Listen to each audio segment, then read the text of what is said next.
Este podcast se presenta con el apoyo de Oleoflores, Confacesar y Asoproacol.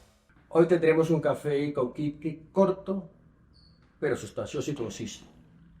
Vamos a hablar de economía, vamos a hablar de la situación fiscal del país, vamos a hablar de cómo va Colombia. Voy a dar unos datos antes de presentar a mi invitado. La inflación aún por encima de la meta, 5,1.18. Estamos solamente en Latinoamérica, solamente Argentina, Bolivia y Venezuela están por encima de la inflación nuestra. Un PIB tibio del 2,1%, el desempleo bajando, pero todavía alto en 8,2%. El déficit del gobierno en 6,7% del PIB en 2024 y se proyecta en 7,1% para 2025, sin regla fiscal, sin instrumento para impulsar el gas. Estamos perdiendo la soberanía energética, importando gas, y la última gota de gas se acaba en 5,9 años. La salud está postrada, y hay un nuevo pico de reclamaciones, 211.000 reclamaciones en un mes.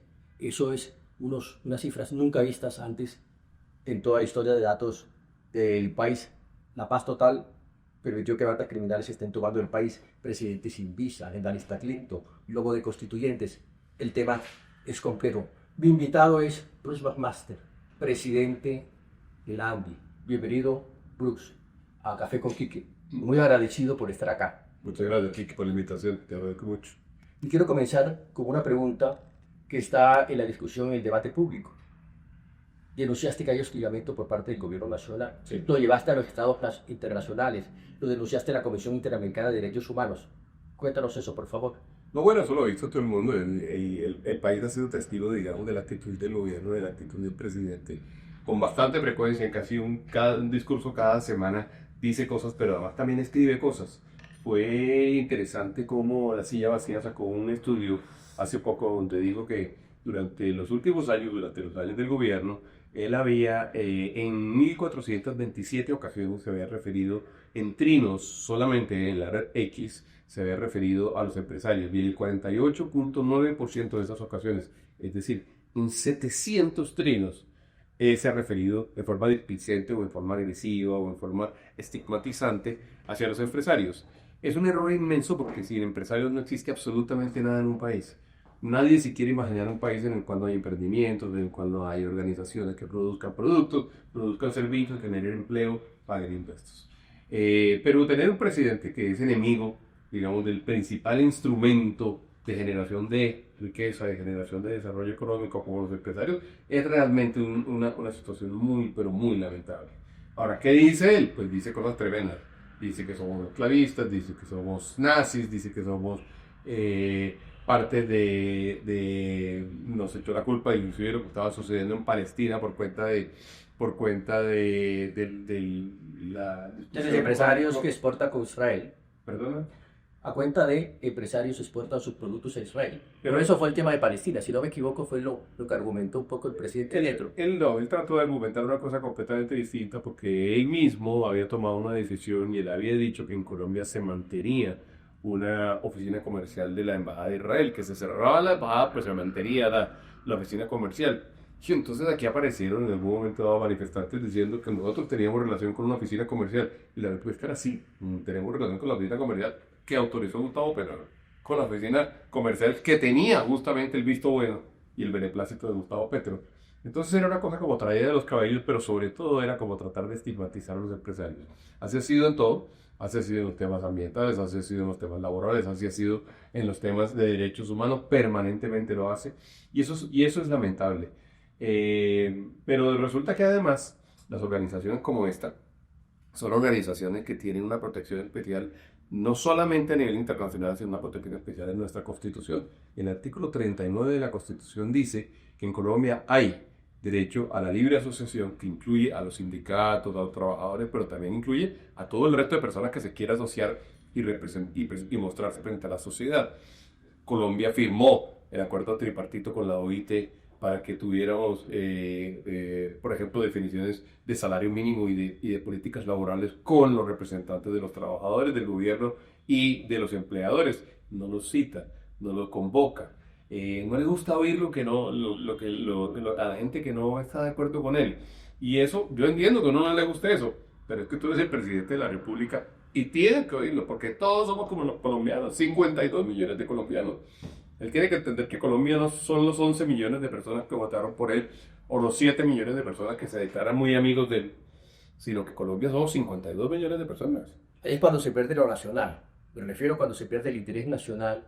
Sí. Lo debe representar el presidente de la República y comienza a haber una agenda política, sí. una agenda política y partidaria, donde es importante tener en este ejercicio de movimiento de huestes, eso lo digo yo, Tienes razón. la agenda política, No, claro. movilizar las masas, Pero a la gente... tener un enemigo, Ya. es decir, que le permita a él, por supuesto estamos a puerta del 2026, temas de campaña.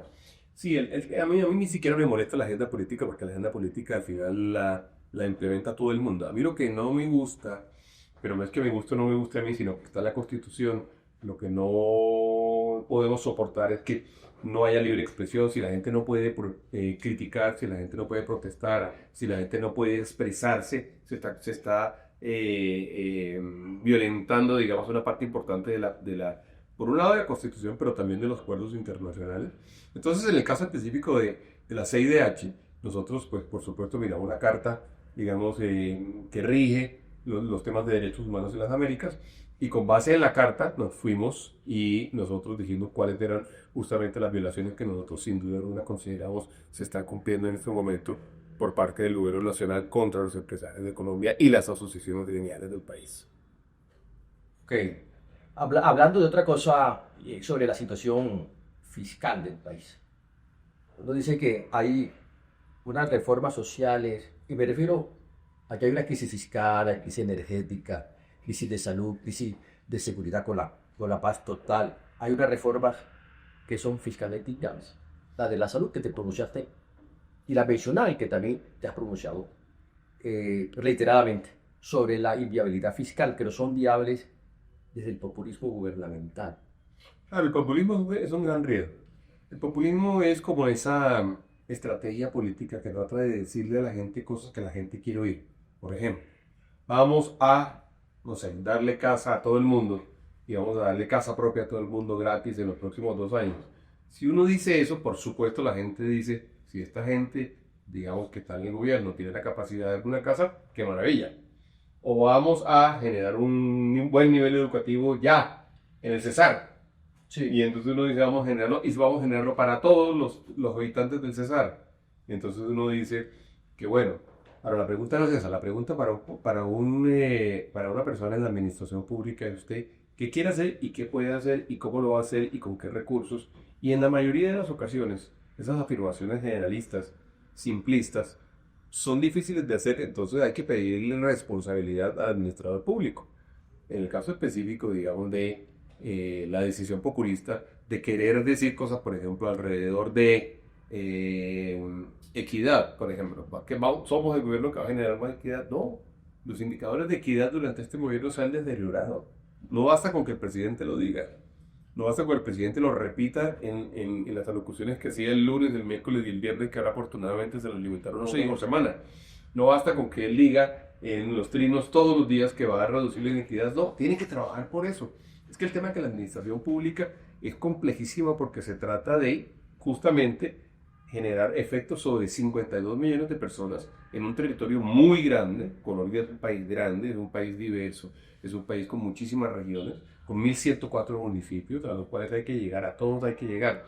Pasa lo mismo con la seguridad, pasa lo mismo con la infraestructura, pasa lo mismo con el gas natural, pasa lo mismo con los servicios públicos, y entonces nosotros en realidad lo que tenemos es una inmensa preocupación por el país que nos están dejando en este momento en muchos frentes. Parece que estás defendido desde el comienzo de manera coherente, de manera consistente, algunas veces solo. Pero no estás defendiendo solamente, has defendido solamente los intereses de los gremios, sino valores. Me refiero a valores como la democracia, la libertad de expresión. Desde el comienzo, sonabas un poco esto, ¿te sientes ahora un poco más acompañado? Claro, al principio inclusive decían que veían en nosotros una actitud intransigente, no era intransigente. Nosotros lo que sí definimos muy claramente al principio eran cuáles eran esos principios que no deberíamos permitir que se violentaran. Acabas de mencionar algunos, la democracia, no se puede violentar.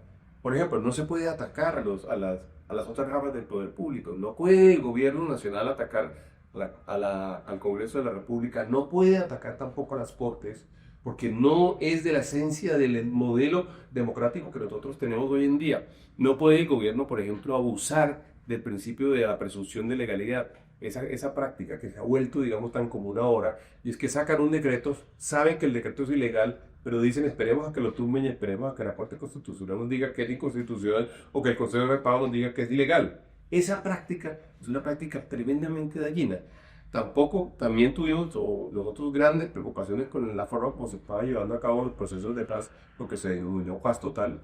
No estábamos de acuerdo nosotros en que hubiera, por ejemplo, como hubo en diciembre del año 2022, los 6 decretos esos que declararon los ceses unilaterales, de ceses del fuego unilaterales por parte del gobierno, en donde el gobierno dijo, no voy a atacar a esos 6 grupos militares, o a esos, perdón, militares no, los criminales, y no los atacó, y lo que vimos es que fuimos perdiendo poco a poco cada día más municipios, cada día más territorios, y tienen razón, eso no tiene que ver solamente con la actividad gremial, no tiene que ver con la defensa de la democracia, con la defensa de esta sociedad, porque si la sociedad no funciona, si las reglas no funcionan, no vamos a poder hacer nada, no vamos a poder estudiar, no vamos a poder desarrollar nuevos proyectos, no vamos a poder generar empleo, y entonces realmente son como habilitantes necesarios para que la sociedad funcione. Yo creo que el país nacional te reconoce eso, te reconoce ese valor, esa coherencia, esa posición permanente en defensa de esos valores. Y sobre todo ahora que terminando gobierno te está dando la razón. Sí. La crisis fiscal, la crisis de la salud, todo el tema de la reforma pensional, es decir, todo el tema de la crisis energética, que está encima de la multicrisis que vive un poco Yo todo el país. de corazón que hubiera querido no tener razón, te lo digo sinceramente, yo hubiera querido equivocarme. Yo hubiera querido decir, caramba, es que fui demasiado alarmista o fui demasiado pesimista. Y la verdad que hoy en día, si de algo me arrepiento es de no haber sido inclusive un poquito más explícito, porque tratábamos de hacer cosas, había gente que me decía, hay que tratar de hablar con el presidente. Recuerdo mucho las conversaciones con algunos políticos hoy que aspiran a ser presidentes de la República, que me decían, es que al presidente hay que darle un espacio.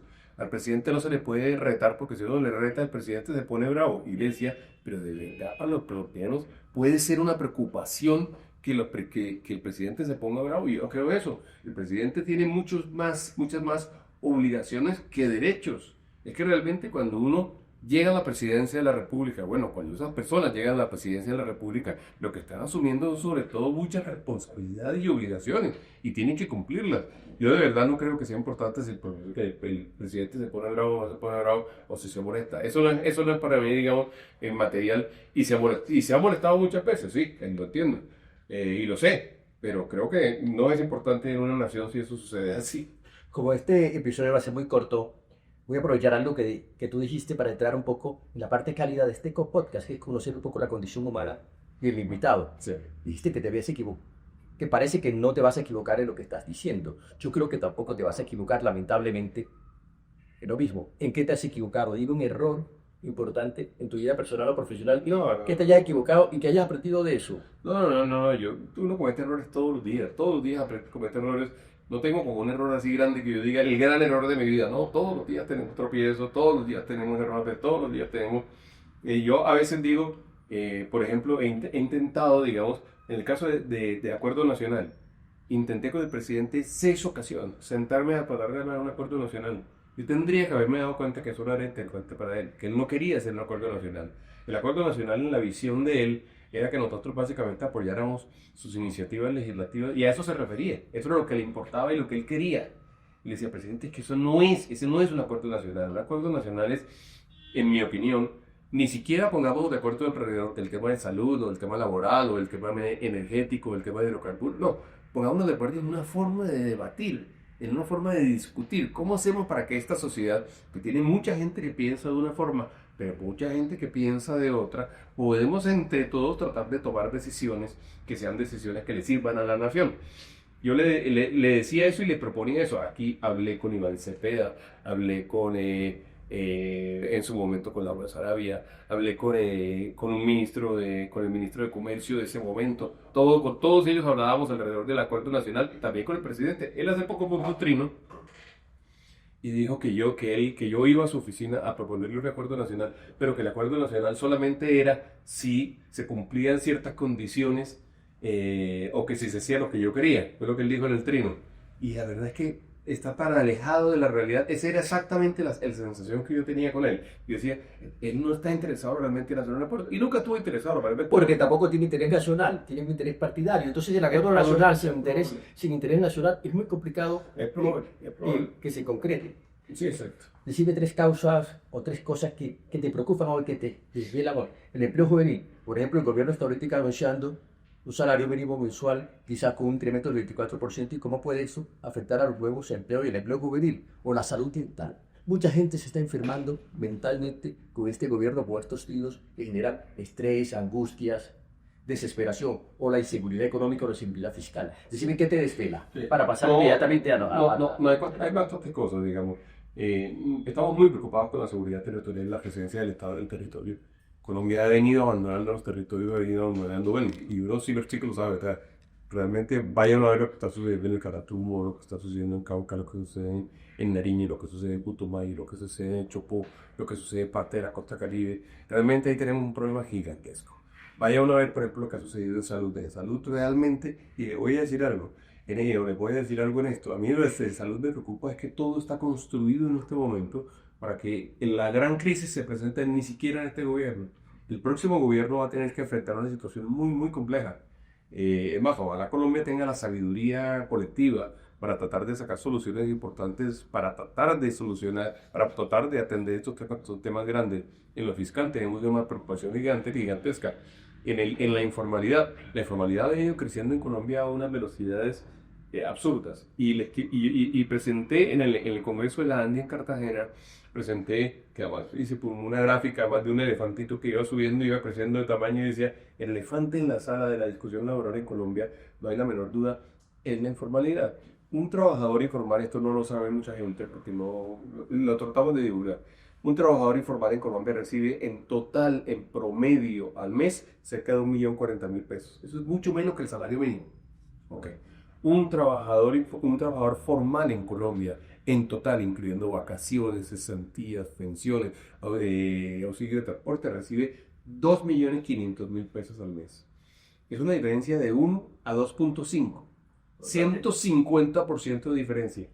Entonces hicimos otro cálculo y dijimos, ¿cuántos trabajadores informales hay? 13 millones de informales. ¿Formales cuántos hay? 10 millones. Ahí está verdaderamente la gran causa de la iniquidad en Colombia. Cuando se habla del coeficiente Gini, pues el coeficiente Gini se está agravando y se está dañando porque la informalidad está creciendo. Ahora estoy sacando un libro que ahora te lo quiero contar porque lo voy a darle en las librerías ahorita en la última semana de noviembre y lo voy a lanzar el día 3 de diciembre, en donde básicamente se llama la agenda de la desestabilización y estoy diciendo cuáles son las causas que nosotros estamos en este momento viendo y cuáles son los problemas que estamos viendo que pueden conducir a que Colombia de aquí en adelante o toma un correctivo muy grande en muchos frentes, en el frente de gas natural, en el frente de energía, de generación eléctrica, en el frente de infraestructura, en el frente de separación de poderes públicos, en el frente de eventualmente asegurar el sistema democrático. O hacemos eso, o Colombia se va a ir deteriorando aquí en adelante y es una alerta grande que quiero entregarle al país, ojalá para que se pueda corregir. Y eso implicará hacer un cambio de rumbo, un timonazo de 180 grados, porque tengo entendido, seguir igual, pues nos vamos al precipicio. En ese sentido, tú tenés el sector empresarial va a participar de una u otra manera en el proceso electoral que se avecina, es decir, dando, por ejemplo, no apoyando candidatos algunos, pero sí dando luces, o dando instrumentos, o dando rigor técnico. No voy a decir, una de las preguntas más comunes que me hacen a mí, y yo creo que también es de las más disgustas, le preguntan a los empresarios si los empresarios participan en política. Y a algunas personas les parece indebido que los empresarios participen en política. Y digo, qué cosa tan extraña, si a la cantidad los empresarios son ciudadanos. Y todos los ciudadanos, con muy pocas excepciones, probablemente las personas militares y de policía en Colombia, deben y pueden participar en política. Entonces, por supuesto, ellos quieren participar en política, deben participar en política. Lo que yo no puedo garantizar es que exista acuerdos entre todos los empresarios, o muchísimas personas. Eso no lo puedo garantizar yo. Entonces uno en realidad lo que debe ver son gente, o seguramente queremos ver, son personas preocupadas por la democracia, personas preocupadas por eso, por la separación de poderes, por la economía, por la libre economía, por las libertades en Colombia. En Colombia hemos venido perdiendo libertades, no nos hemos dado cuenta. ¿Qué tal, por ejemplo, lo que ha pasado con el tema, o lo que pasó en su momento con el tema de las consejerías presidenciales? Lunes, miércoles y viernes Colombia no tenía cómo enterarse de las noticias, de lo que sucedía a través de la televisión, porque todas las cadenas nos dedicaban a oír lo que el presidente quería que oíamos. Uno hace un recuento que es muy interesante hacerlo, de cuáles eran las noticias que ese día se iban a divulgar con parte de los medios de comunicación, y te vas a encontrar con la siguiente sorpresa. El día que llegaron, por ejemplo, los trenes para el metro de Bogotá, que fue un gran evento en Cartagena, ese día intervinieron la televisión. Ese día no sale, la noticia no sale en ninguna parte. Estaba el alcalde en Cartagena, el alcalde de Bogotá en Cartagena, recibiendo los trenes. El día de la desertificación de Colombia. Ese día, ¿qué pasó? Se intervino la televisión nacional, un lunes. ¿Y qué pasó? Colombia se enteró muy poco de eso.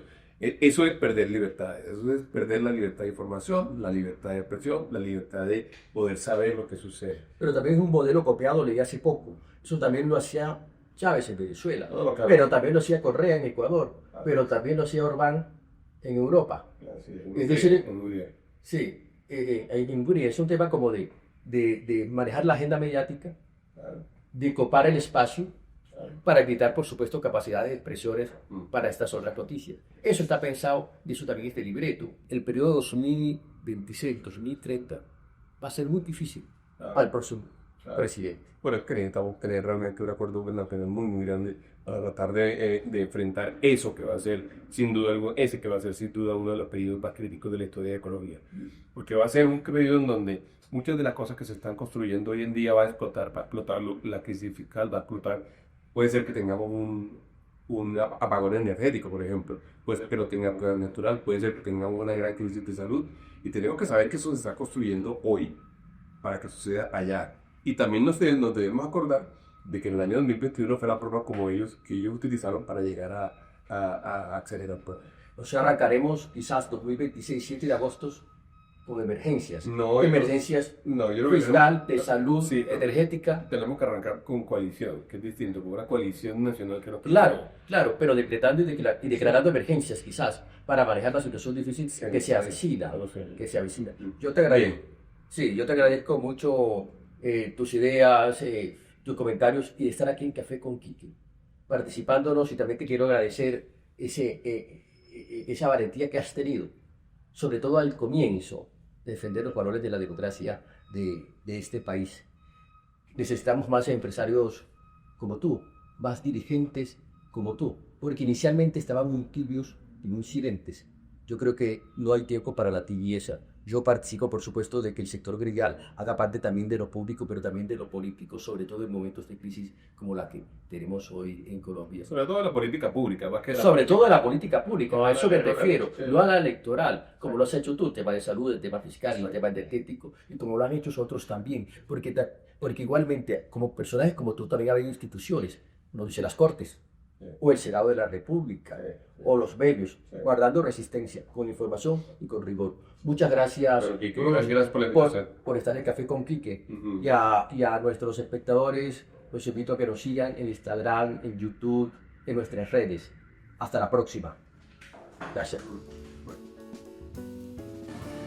En el corazón de cada hogar, en cada rincón donde el compartir y la alegría se encuentran, hay un ingrediente que brilla con luz propia. Se llama Oleoflores. Este podcast se presenta con el apoyo de Oleoflores, Confacesar y Asoproacol.